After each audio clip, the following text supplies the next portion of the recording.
Well, Kevin Owens and CM Punk are getting serious, and we got ourselves a title match on next week, Friday's episode of SmackDown, emanating from the Great White North of Toronto, Ontario, Canada. And it should be a good one. I don't know for certain who's going to win yet, but I think we're going to talk about it here. So, with that, welcome to the 716 Sports Entertainment Podcast, SmackDown edition. I am your host, Mike, joined by Mr. Real Deal. And Real Deal, what are we thinking here about this title match we're going to get next week? Well, they started it this week with a bunch of title matches this week, and continuing. I mean, if it was any indication, which we'll talk about, maybe we'll see an important title change. But definitely a very personal feud between these two, and it feels like they're doing a really good job of blurring the lines between personal animosity and storytelling, which always makes for good storytelling, especially when Phil Brooks is involved, because we all know that he is a hurricane of personnel issues and HR problems wrapped up in a man. So it's definitely intriguing. Yeah, let's talk. So let's talk about that segment. Obviously, that was kind of the one of the bigger talking points from this show wasn't so we had this feud, this bout, if you will, that has been quote festering for what if they say 20 years now. And these two guys really came out and just aired their dirty laundry that they had. And Kevin Owens made it a point to be like, look, you might have a lot of people fooled back there, but I am not one of them. I don't like you. I've never liked you, and I will not like you. And they went back to their kind of their bouts on the indies, right? When he felt that Kevin Owens felt that CM Punk was kind of holding him back and almost attempted to get him fired. And then about how CM Punk made a comment about him being a fat slob. And he's like, you're afraid to say that to my face. And then Punk, obviously did get in his face and say him. And Owens was like, well, I'm going to quote, win the title from you next week, but it'll be even more sweet because I'll take it off of bitch ass CM Punk. And, they really, to your point, they really blurred the lines of shoot, work, what are we going to do kind of here and what's true, what's not. Let's leave the audience kind of thinking there might be something here between these two guys. But with that, I mean, I'm curious, like, obviously, what you thought of the promo, but also, do we really think there's going to be a title change? I think that there's a higher chance of it here than there has been previously with Punk's matches. I mean, I know he hasn't had a ton yet, but I mean, it was pretty much a given he wasn't going to lose to Cody. So I think that this one at least has a little bit of that. I don't know what the result is going to be. Um, what's crazy to me about this whole thing with them, quote, as you said, airing their dirty laundry, is from everything that I understand and that I know about these two guys, just from all the things we see obviously online and all that, they don't actually have an issue with each other. So the fact that WWE is allowing them to go this route to make it seem like they actually despise each other is an interesting way to go, especially with the lack of kayfabe nowadays. So, I mean, as soon as Owens won the number one contendership, we knew that these promos were going to be fantastic.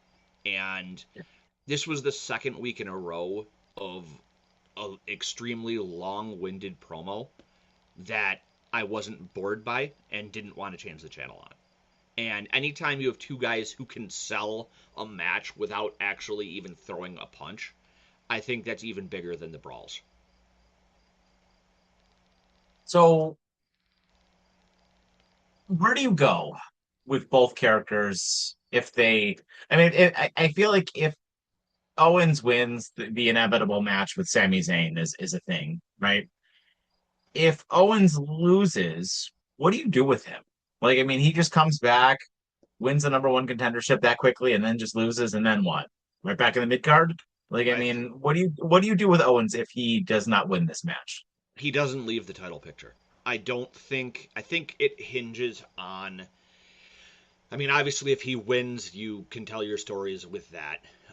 I mean, if you like have Sammy help him win, then you get that. You can tell that story. Then you could have him be like, "Oh yeah, Sammy, you helped me, but I'm not going to give you a shot yet," and keep driving Sammy crazy, which I think would be hysterical. Or you could do something like Sammy comes out and tries to help Owens win, and accidentally costs him the match. You can go that route because what are you really doing with Sami at the moment? You know what I mean? And then you can do a series of matches that obviously lead into a number one contendership there. And whoever wins that gets to face Punk again. Or you could do introduce Sami just in general into the title picture and run a 3-man story for the next couple months. So you've also got, and I just want to play devil's advocate here because you've also got Finn Balor and Gunther who are going to compete for another shot as Mm-hmm. well as per that backstage segment that they had. You've obviously got Cody and Randy, which we'll talk about in a little bit. So, there are a lot of people around the main event of SmackDown right now. And I got to be honest with you, I know that Drew McIntyre is going to be coming back soon as I well, was just about to say but that. I kind of hope he goes to Raw. Yep, I think he needs to be on Raw because I think he needs the change of, or he comes to SmackDown for one PLE against Punk, loses, and then goes, screw this, I'm going to Raw. You know what I mean? Like, I would be fine if he came back and was like, oh, look, it's Punk. I'm going to try and mess up your reign. And when he loses, is like, you know what, I'm out. But I think that you're right. There's a glut of number one potential contenders here that are involved in other stories. I think that obviously Randy Cody is its own thing right now. I think you can drag that out for a little while yet. I think, which I'll talk about my thoughts on that when we get to that. And Gunther and Balor. It wouldn't surprise me if Gunther gets cost his match against Balor by Cardona. I would do that personally, even though we all know that Cardona's not going to end up not beat Gunther. I would be perfectly fine with him being a thorn in his side for a while after what he Yeah. pulled.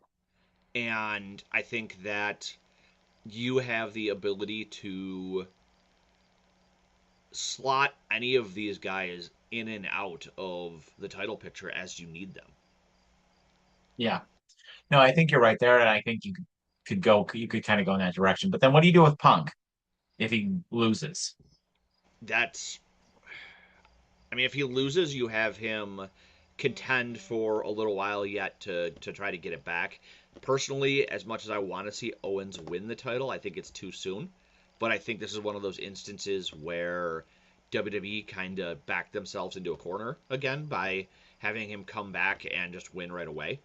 So I'm a little bit concerned about how Michael Hayes in the writers' room is going to handle this because we all know how well they tell stories.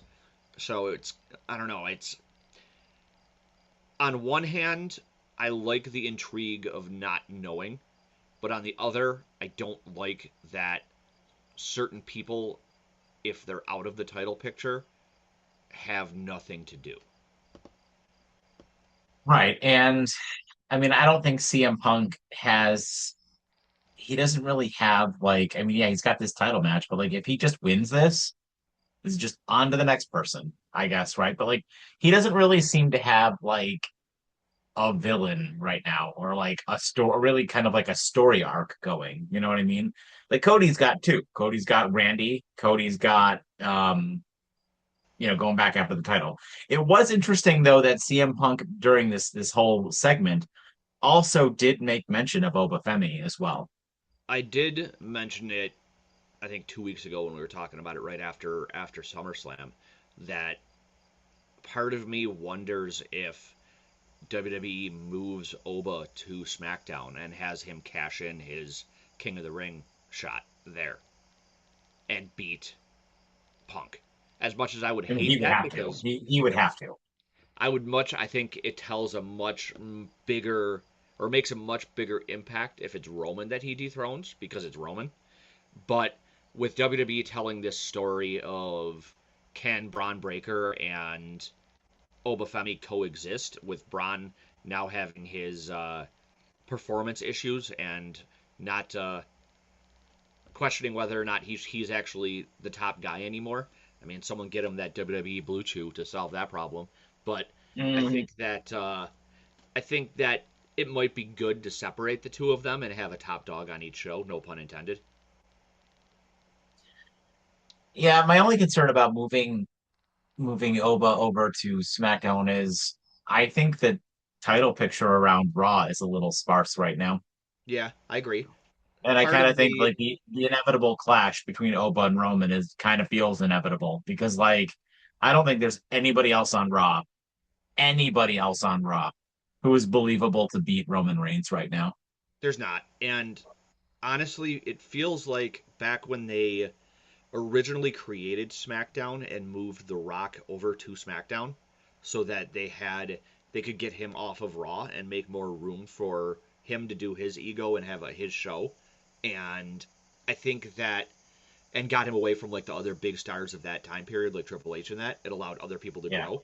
I think that that included with some of the things I've been reading lately, and mind you, I take this with a grain of salt because it's from Jonathan Coachman, who is Jonathan Coachman, but allegedly Breaker is pissed off backstage about how WWE is utilizing him right now, and allegedly has a problem with Logan Paul. I don't know how true that is or how much of that is just storyline, and I personally feel like it's storyline stuff. But Yeah. if that's the case, maybe Breaker gets moved to SmackDown, and we get that Punk Breaker match that we were supposed to have gotten. Yeah, maybe. There's certainly a lot you could do there. I Have just Braun like win Money at I'm the just Bank. yeah, I don't know. I'm just of the mind right now that it seems inevitable that we're going to get Roman Reigns and Opa Femi. That's what I want. Unless unless we get a returning Dwayne, you've got enough guys around the title picture on SmackDown, and I also just kind of hope that Punk. I would love Owens to win here because I don't want to like just have to sit around and wait until we get the inevitable CM Punk and Cody Rhodes rematch. So forgive me for my long term fantasy booking here, but I would have I would have Punk beat Owens here at in September at the Sunday Night Main Event. I would have Sammy versus I would say let's say Sammy costs Owens inadvertently on Friday. At the Sunday Night Main Event in September, I have a number one contenders match between Owens and Sammy, which Owens wins. I have Owens face Punk at Money at the Bank in October, win. Then I have Braun Breaker win the Money at the Bank briefcase. And after Owens wins, I have Braun cash in on him. Come out, hit him Wow. with a monster slingshot spear, pin him for the 1, 2, 3, and go from there. Wow. All right. I like it. Yeah, he's probably if he makes that match, he's on my short list to win. I mean, I think I want Solo to win the most, but I think I could get behind that. I would like to see Solo win as well, but as far as if I'm going to attempt to break the WWE mold and do some long-term booking that actually makes sense, that's the route that I would go. Yeah, interesting.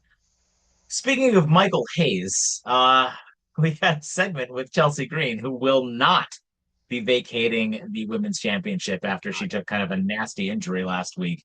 And Nick Aldis had a segment with her asking her if she was going to vacate the championship, and Nick Aldis was like, "You know what? Nope, not going to happen. As a man, I can't allow this." And this had Gunther storm out to basically be like, "Nobody cares about your stop story, Chelsea." His words obviously didn't sit well with her husband, Matt Cardona, who came to the ring, got in his face to defend his wife, and this ultimately, led to a match between these two, which Gunther kind of promptly won. So, but what do you make of the segment? What do you make of what we're doing with Chelsea here, which I think is the right thing? Looks like she's going to probably be moving on to our buddy Naya, who I think kind of deserves it because she did get screwed out of some title matches here by Charlotte and Jade. So, what do you make of all this and kind of where we go from here? So first of all, thank God they did not strip her of the title because we've seen people wrestle with face masks before when they've had busted faces. So it's obvious that that's what the route they're going to go. I think you're right that Terrence's favorite women's wrestler, Nia Jax, is going to get the first title shot. I think that she does deserve it, which it pains me to say that, but I think she loses because the obvious long-term storytelling here is Tiffany and Chelsea, with Tiffany probably taking the belt off Chelsea.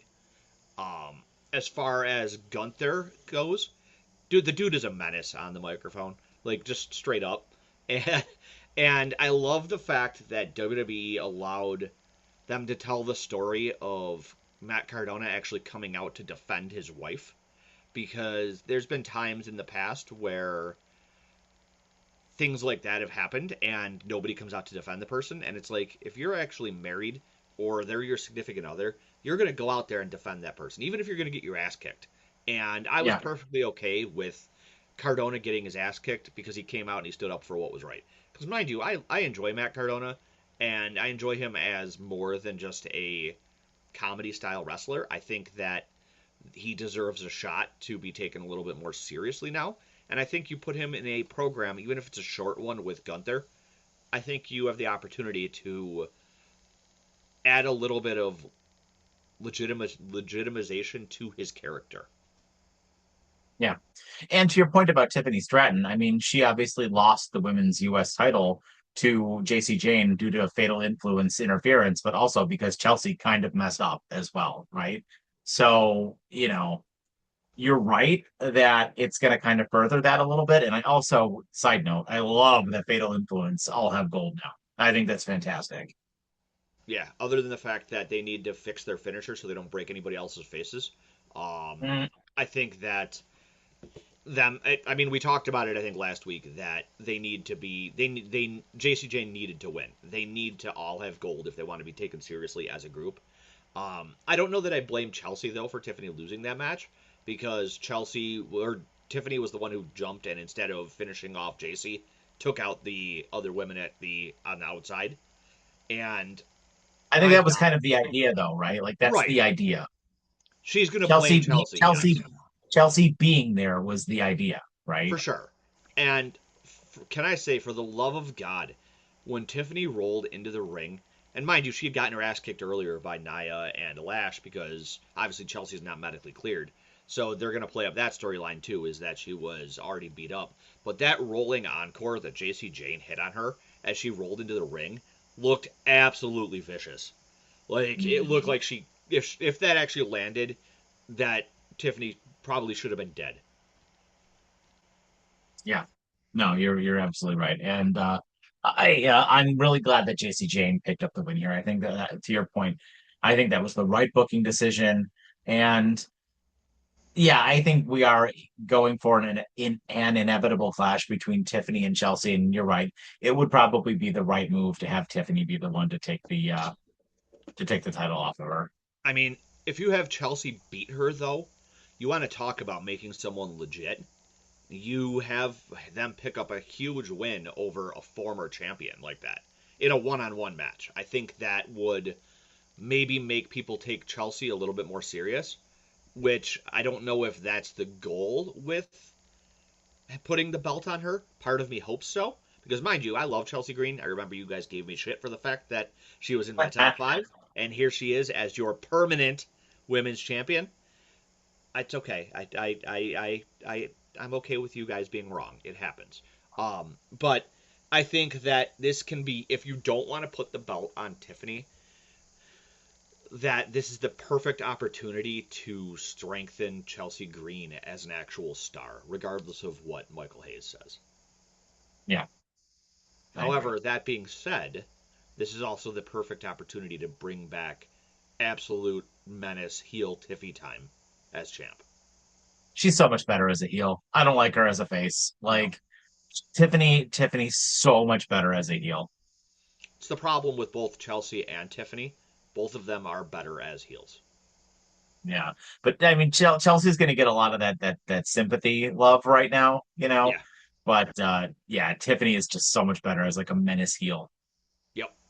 I mean, her Absolutely. character just is the whole I'm prettier than you, I'm better than you is just, it's kind of like who was it, like Stacy Keebler or any of those women back in the Attitude Area who were, or Attitude Era, who were all just Area. I arrogant, yeah, and I'm better. I'm like Lay Cool, Layla and Michelle McCool. Like, we're just prettier than you. We're just better than you. Yeah, yeah. Speaking of the United States Championship, Carmelo Hayes had a shot at Baron Corbin for his U.S. title. And it is weird that Corbin's still carrying around the White Shag title just a little bit. But nonetheless, Hayes jumped him during his introduction and the brawl was on. Hayes had early control in the match, but it kind of didn't take Corbin to, get him, in the middle of the match. And Corbin kind of sort of held his own, eventually hit the end of days after, ultimately leading that to a championship retention. Trick Williams made his presence known during the celebration as Little Yakty ran in with the smoke screen so that Williams could end up on top to close out the segment. This is leading to an inevitable triple threat between these three guys, and I don't know. I don't really know where we go from here. I could even see somebody else coming in and taking the title off of Corbin. So the returning little boat helping out Trick with the trick stick, and Little boat. the fact that Corbin is still carrying around the 1970s Shag title tells me that Trick is going to win it back. So there was, as much as I wanted Mello to win here, especially being in his hometown, it wasn't happening. And I think that that's the right call. I think Trick works better right now chasing the title. And I think the inevitable thing is going to be Trick winning it back and the little cruise ship turning on him and eventually costing him the title. Yeah, I agree. I think it's not time to put Trick Williams in the main event because the main event's way too crowded and Yeah. Trick is still kind of young. I could see Trick being a dark horse to win the Royal Rumble, maybe. Maybe not next year, but probably the year after. I don't, Um, I don't but know. yeah, I agree. How the one thing I will say is I am getting tired of Little Tugboat, so I think that we should Damn it. probably he needs to lose him. I think at some point, and Little Tugboat is my next one. I think that's gonna be kind of like a running joke on this channel moving forward as we continue to talk about Little Battleship. Now he's little PT Cruiser. But Little PT. I think that I don't know that I would see Trick winning the Rumble. I could see him probably winning a Money at the Bank. I think that that's, even though the Maybe problem next. is from what I understand, Triple H isn't a fan of the Money at the Bank idea. He he thinks it's better as a storyline thing than having somebody win the title always with it. So it'll be interesting to see what exactly happens with that. Mhm. But yeah, no, I think that the 70 shag belt looking like that still is an easy sign that Trick's going to be getting it back at some point here. Yeah, I think you're probably right. So, we also had another title change on this show as well that saw the MFTs defeat Damian Priest, R-Truth, and the Viking War Raiders Experience to become the new WWE Tag Team Champions. And I didn't actually get a chance to watch this match, but I'll let you kind of take over and give us the 411 on this match. So I mean, I basically just watched the highlights on this one because I think, in my opinion, it was inevitable that the for some reason still called MFTs were going to win as the only heel group there. I mean, you had them versus the team of Truth and Damian Priest that has run its course, especially with the fact that it looks like Priest is going down to AAA to spend some time doing some stuff down there. So I have to imagine it would have been awkward having him hold that belt still. And then you had the Lucha Legends, the Viking War Experience Raiders in this match as well. So I just think that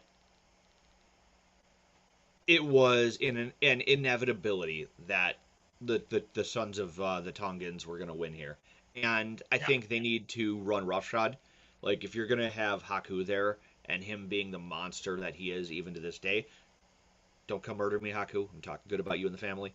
I think that you need to have them run wild until maybe Shinsuke shows up with whoever his mystery person is that is Yeah. going to take out his anti his enemies from New Japan. I'm Yeah. sure it's probably going to be somebody out of New Japan just based off of the way he's talking and some of the people who are free agents out there. Like I know Tanahashi is still a free agent. I know Evil is in And NXT now. I was gonna say Evil's in NXT. That would be perfect. I think it's going to be. I'm leaning more towards Tanahashi with him still being out there and not signed anywhere. Even if it's just for a short run. It's because at his age, I don't know how much longer both him and Shinsuke will be able to go. But I think that we should get some interesting matches out of this monster heel team. Love their finisher, by the way. Yeah, no, I think that it's great, and I'm very yeah. So far, I'm very pleased with it, and I think that the whole thing, I think that the MFT, like having Haku with them, I think is a really good thing. I really think it adds a lot of like legitimacy to to what they're doing. So I think I'm very pleased with that right now. They just need to officially Um, change their name because they should not be being called the MFTs. yeah. We had another segment backstage with both Charlotte and now their new friend Tatum Paxley and Alexa Bliss, and they were all trying to like get on the same page. And Tatum was kind of acting like Alexa Bliss did when she was kind of in her goth phase and had like a weird shrine to Charlotte, which was a little odd. And then at the same time, we also had the baddies as well, the Jade Brigade, also having a little segment backstage as well. And can I just say, I know I say this a lot on this channel but she wasn't even on the show. But I saw that Julia lost to Michin on main event, and They're still yeah, main event. Julia, yeah, Julia needs to leave WWE. I She still think needs she to needs to go go to to Raw. she needs to go to AEW. Like No, it is sickening to me how they are booking her. no, she doesn't need Losing to to go to Michin on AEW. main event. I mean, that's like the next thing for her is being future endeavored. She doesn't It's need to such a go to shame. AEW though, because AEW isn't doing much better with booking their women's division. No, she'd Um, probably go back to Japan. Like if if I were her, I would just anything, go back to if Japan. anything, I want her moved to Raw. If she's gonna leave WWE though, I would like her to go back to Japan. I don't understand who she pissed off that she's getting the Dragon Lee treatment, because that's what this feels like. Especially because God's honest truth, I didn't realize WWE still ran main event. Um, is it like on YouTube or something? Um, It happened to come across my feed on like YouTube Shorts, and I was like, oh, look at that Julia. She lost again. What a shock. yeah, I don't know who she Dragon lead backstage because it's obvious that she pissed someone off. I don't know if maybe she has a bad attitude or something backstage, but there's I mean, can you obviously, blame her? I mean, something had to have started all of this. And I don't know what it could have been. You know what I mean? Because they started off so well with her and Roxanne. And then after they moved her to SmackDown, she was just put into such a bad position with not having anybody to compete against that it just absolutely derailed any momentum she had. And we are where we are now, and it sucks. Like I love Julia. I mean, I'm not as much of a Julia Homer as you are, but I think that she is one of the best women's wrestlers in the world, and I think that WWE is completely wasting her talent. Yeah, yeah, completely with you.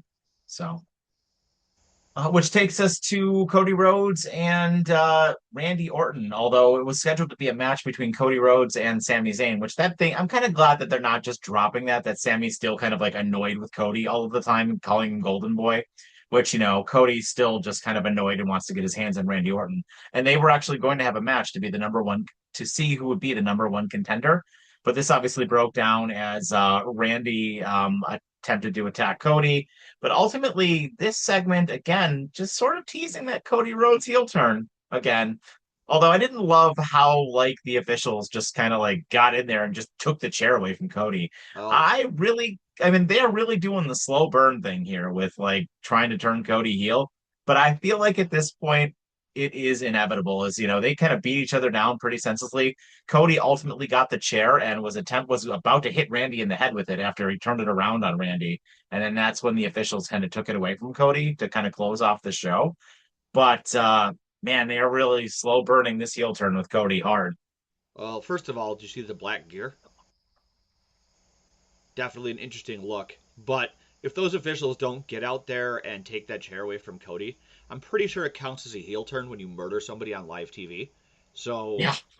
like those officials stopped a felony from happening. And I mean, Randy tried to do it too before Cody turned it around on him. So I don't know what WWE's obsession with murder in this feud is, but it's looking like someone's going to murder someone before the end of this feud.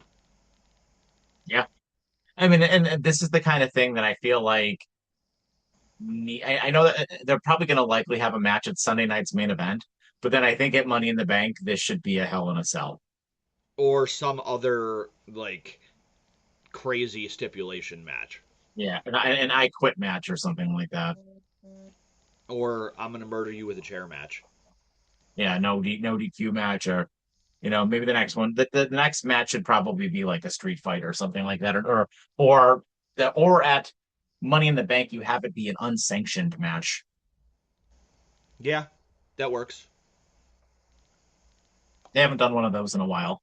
Not since last year with Owens and or year and a half ago now with Owens and Yeah, it was in February of 25 when yeah, Owens and Zayn had their unsanctioned match. yep.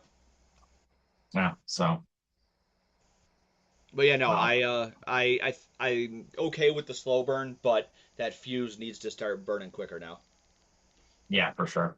So that was Friday Night SmackDown, and I gotta tell you, SmackDown is starting to turn it around a little bit. But with that, what was your final rating for the show, and what are you thinking as we kind of go forward here to Money in the Bank and Sunday night's main event? I mean, it was another show with a decent amount of promos, but they did a good job of keeping my attention. I think that I have to give this one another B plus, A minus. I think it was another very good SmackDown, which is weird saying after how long of a run we had of subpar SmackDowns. So I'm enjoying it, and I think that as long as WWE can keep this up, we should have a good fall season of Riyadh season. Yeah, yeah, I'm completely with you. I enjoyed this SmackDown. I didn't get a chance to watch all of it. I ended up catching some of the highlights this morning. But agree with you. I think the Punk Owen stuff is super interesting. The title picture is stacked. There were multiple title changes on this show, and there's just a lot going on this show. A lot of storylines, a lot of things converging, a lot of just craziness. I think the Cody heel turn is going to be great whenever it happens, and just a lot of like fresh blood going on this show. There's still some stuff that needs to be cleaned up in the women's division.